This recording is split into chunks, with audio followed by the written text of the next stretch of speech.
we're just going to go right in. People's biographies are available in the Reddit post. And so we're just going to start now with our first question. So let's bring up the first question here. So this one is not specifically to anybody. So anybody can grab this one, and if other people have responses to this, please feel free to go for it. This person says, please, someone mention Assange. The absence of meaningful protections for whistleblowers like Snowden, who claims he followed the whistleblower protection law but was stonewalled. Obama's wiretaps of reporters' phones to learn their sources, overclassification by the U.S. government, which could lead to overprosecution, absence of a federal shield law, etc. Maybe the methods are different, but the outcomes are as similar as is the message. The message being stay silent or suffer, not freedom of speech, whether by press or anyone else. So I thought this would be a great way to start this off. Does anybody want to respond to that? Well, I could begin. This is Jeff Young, Democrat in Kentucky. I think that the way that the U.S. government has been prosecuting and persecuting Julian Assange for the last, I don't know how many years, is an impeachable offense. It is an attack on journalism itself, and it's an attack on, on freedom of speech, the First Amendment. And any president who does not end the prosecution of Assange should be impeached for that, and probably other reasons, but for that reason alone. Okay. Anybody else want to take that one up? I'll just add, Julian Assange is a friend of mine.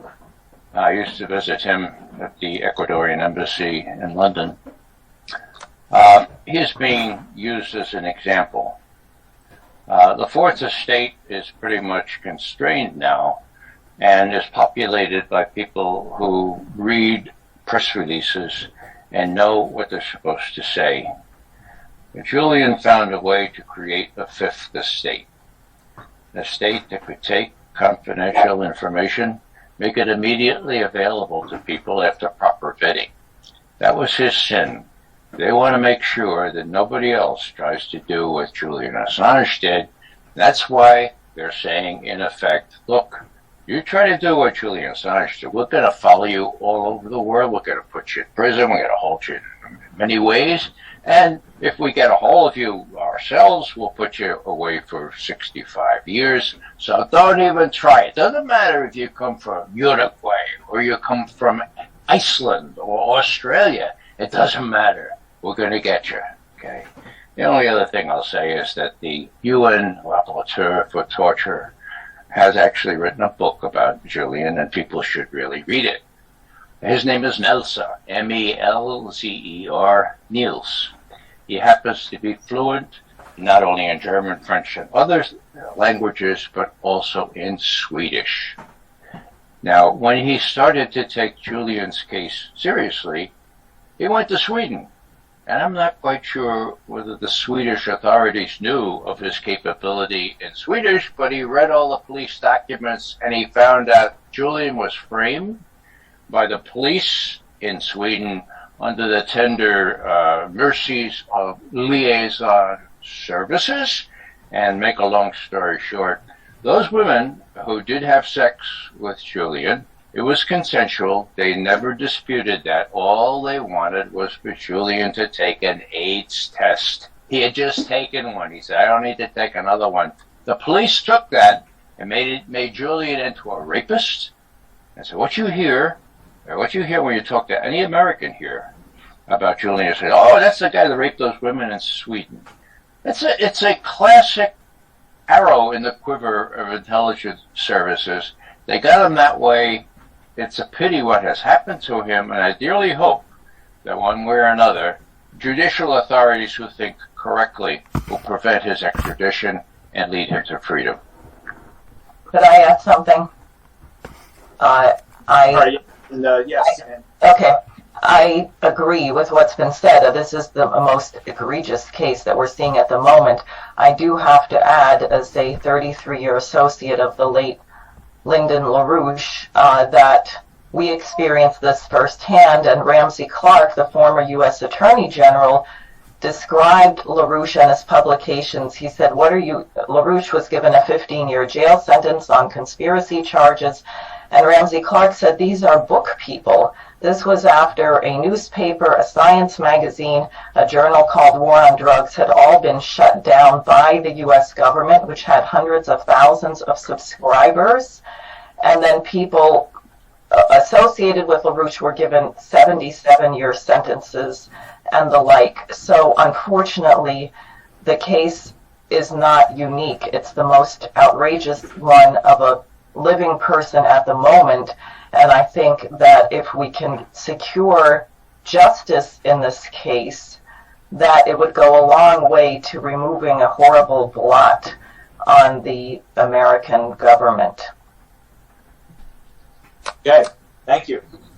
Scott, this next question is for you, and this question was asked ahead of time. This person could not be on live. And they say this to Scott. Excellent discussion with Alexander Mercuris, Glenn Deason, and your dogs the other day. I was waiting for and glad you brought up the point about nuclear arms control. I was born at the tail end of the Cold War and have no real memory of the nuclear threat of that era, and now it seems many in my generation and younger have a cavalier, almost eager attitude toward their use.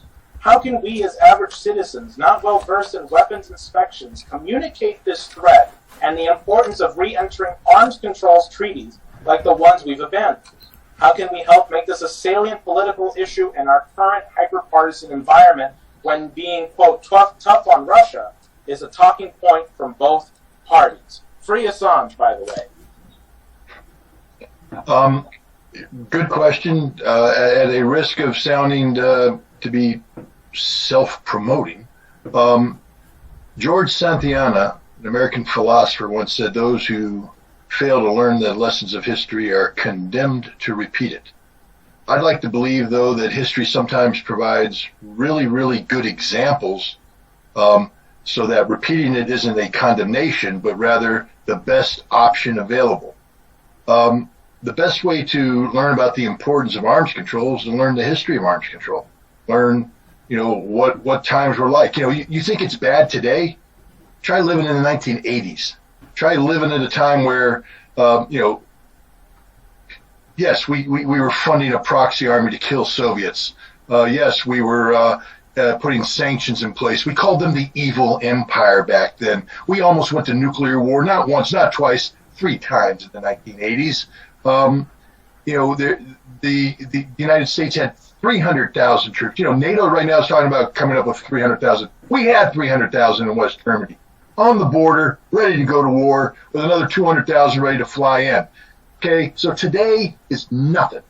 We sit here and talk about how bad relations are with Russia and how, oh my gosh, this, that, and the other thing. In the 1980s, we were literally on the abyss. We were ready to go over. It was going to be game, set, match, goodbye humanity. But then something happened, the INF Treaty, the Intermediate Nuclear Forces. I don't want to extend, but it might have helped if maybe somebody who had been an inspector helping create this treaty actually wrote a book about it. And I just did that. So, again, I wish there was a way I could get it to you for free so people don't think that I'm somehow self-promoting, but Disarmament in the Time of Perestroika is a book about the times that disarmament it came to fruition, the importance of on-site inspection, how inspections literally pulled the world back from the brink of a nuclear catastrophe. If you read that book, you'll see how important this was, and then maybe that'll help you put into context what's going on today and why when people, I'll finish with this. This war is going to end in Ukraine one day, probably sooner rather than later. And when it does end, the United States and Russia are going to have to work together to find a diplomatic off-ramp. And this book, Disarmament in the Time of Perestroika, shows that the INF Treaty provides a template for just that, if only people would educate themselves. Because if you don't learn the lessons of history, sometimes you're condemned not to repeat it. Okay, perfect. Thank you. And as always, by the way, Mr. McGovern, would you like to add something on top of that? As someone who has read Scott Ritter's book, I recommend it very strongly. And I would just remind that when there were sensible people around, and I would include not only George Shultz, but Ronald Reagan, who used to listen to George Shultz, and someone on the other side, Mikhail Gorbachev, who actually suggested in 1985, let's get rid of these short and medium-range ballistic missiles. We don't need them. We don't need them. We already have deterrence. I don't want to have just 10 minutes or 9 minutes or 8 minutes warning from these intermediate-range nuclear missiles. I want to have the full 35, as dangerous as that is. Now, when I first heard of that suggestion, I said, come on, you're going to destroy a whole class of nuclear-armed missiles? Give me a break. They did it. They signed the treaty in 87. They eliminated all the SS-20s in Siberia, and that's a large part of what this book is about that Scott has just written. And they eliminated the Pershing IIs in Western Europe. Now, that can be done.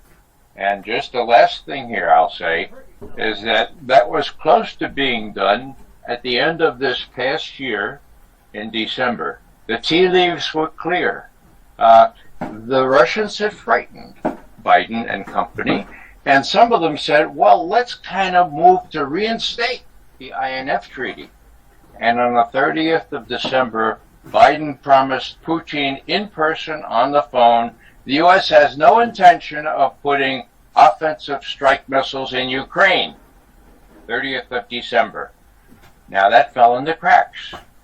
Next time they talked, it was the 12th of February, and Putin said, what about your promise? And, so that was a big catalyst for this chapter of Soviet or Russian distrust of what U.S. presidents say. And it contributed largely to the calculus that, in my view, Putin used to say, well, these guys are not serious. They don't take us seriously. They break their promises all the time. We're going to have to fix this in another way to make sure these medium-range ballistic missiles don't go into Ukraine and come out of Poland and Romania if we can. Could I add something? Yeah, of course.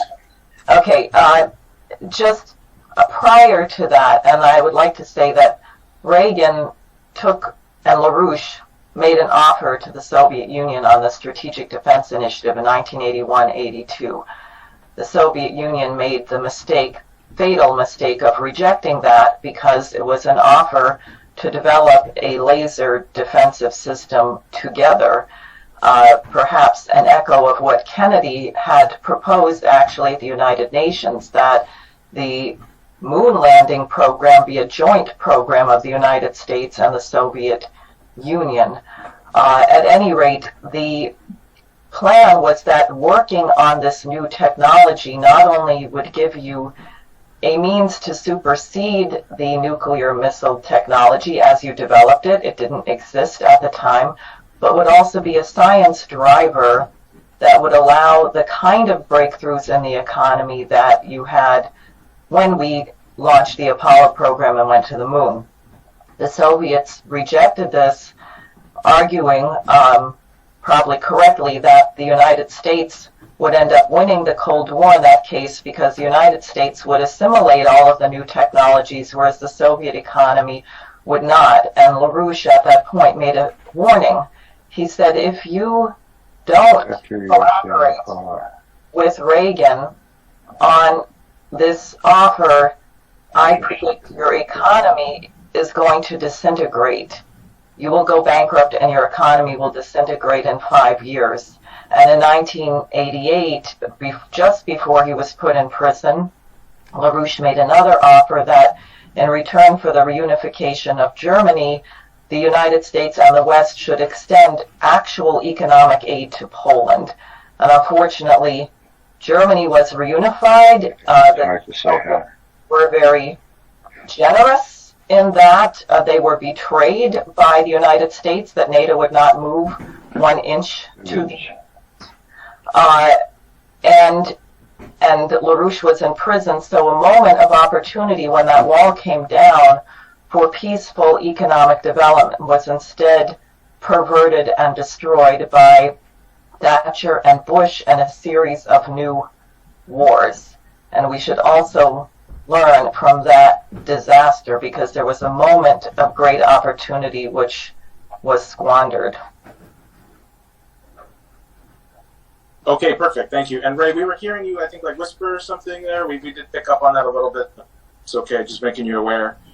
Let me go here now. So I have a question for you, Diane, and then we have one for Scott, and then another one for Jeff, and then we'll go back to you, another one for you, Scott. So Diane, this question is directed to you, and it says this. It says, for Diane Sayre, what will be your strategy once you enter the Senate to educate your Senate colleagues on the physical economy as well as the World Land Bridge, and do you plan on singing with them?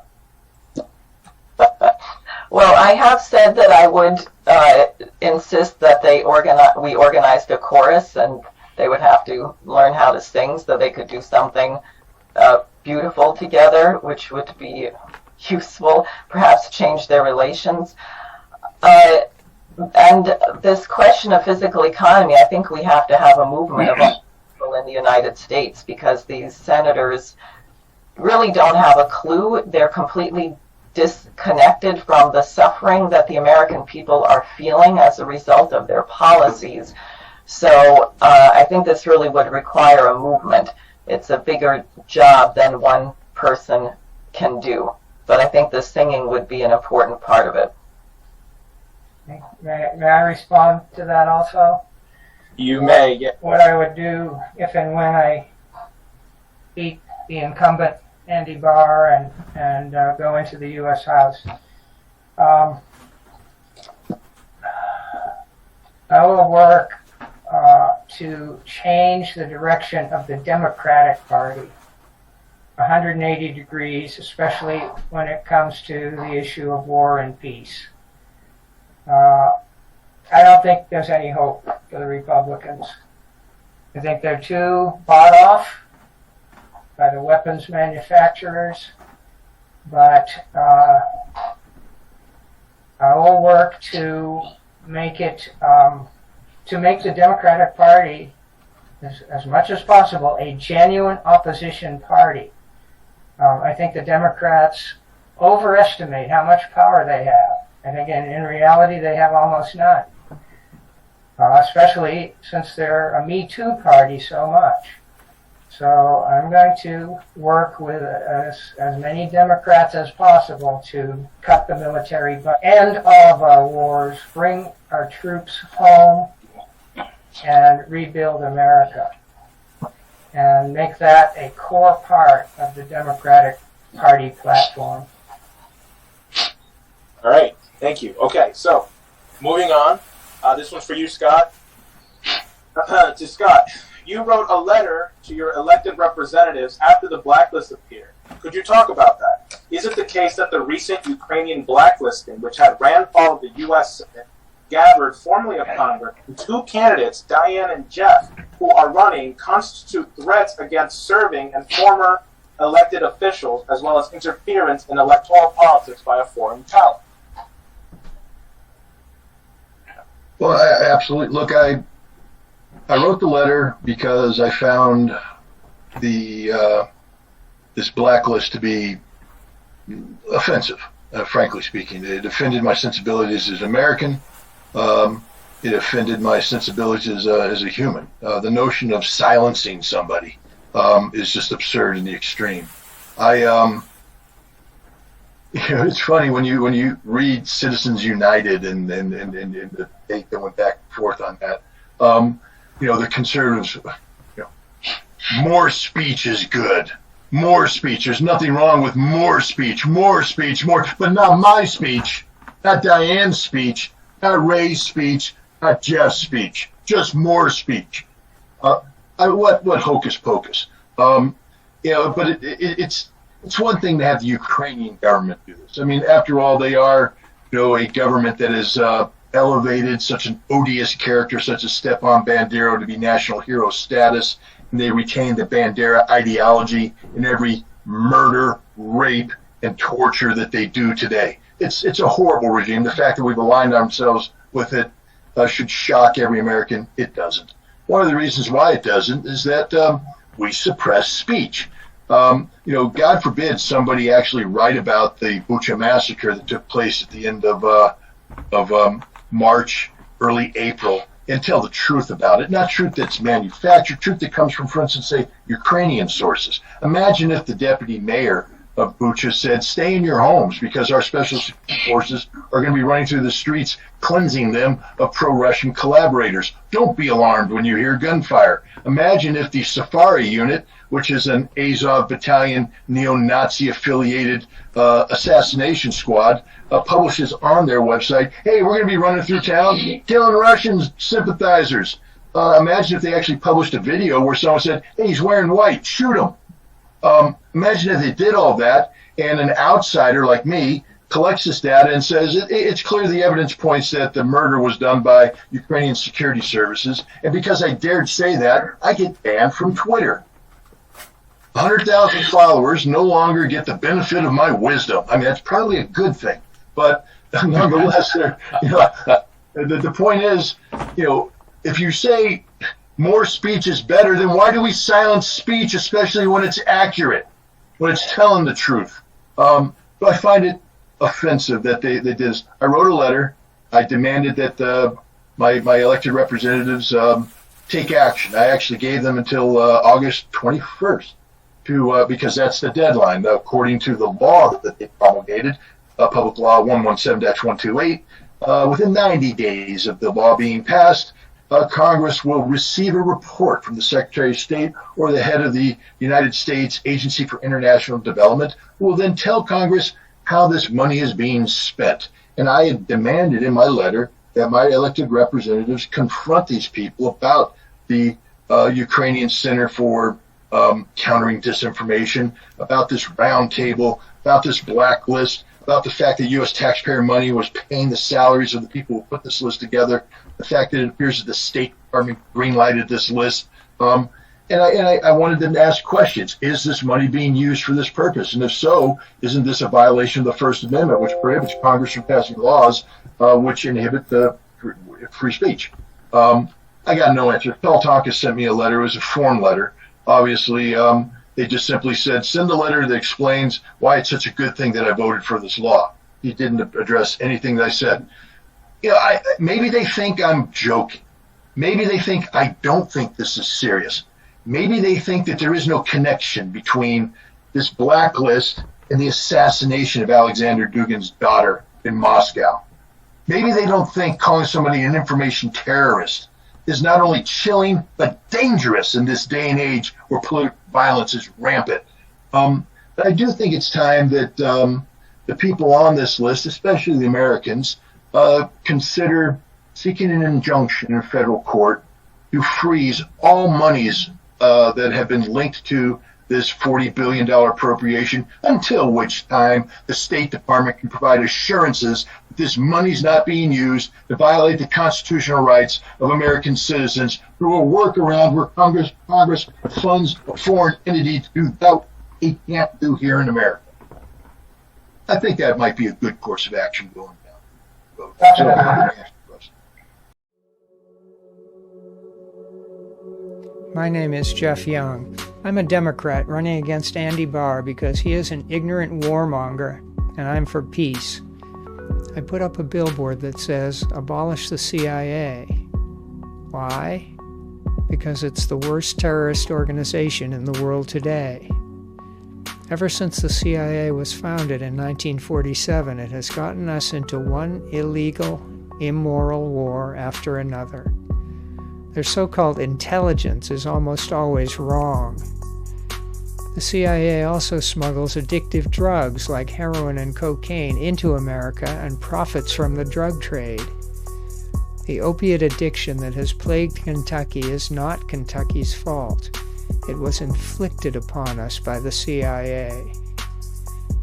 Andy Barr and his entire pro-war party are clear and present threats to America's national security. As a member of the House Foreign Affairs Committee, Barr has voted for sanctions against two countries that have nuclear weapons, Russia and China. Those illegal, counterproductive sanctions have forced Russia and China to become allies. Ever since 1991, NATO has been expanding, and Russia has been retreating and retreating and retreating. And Russia cannot retreat anymore. The Russians' backs are against the wall. Russia made a peace proposal to us in December, but the ignorant neocons in Washington, and Barr is one of them, rejected it. A single miscalculation by the U.S. military or the White House could trigger a huge conventional war, followed by a nuclear war that could kill every person on Earth. Vote for peace, not war. Choose life, not death. Vote for Jeff Young in the Democratic primary on May 17. I'm the only candidate who can beat Andy Barr. Check out my website at youngforkentucky.com. That's YOUNG, the number 4, KY.com. My name is Jeff Young, and I approve this message.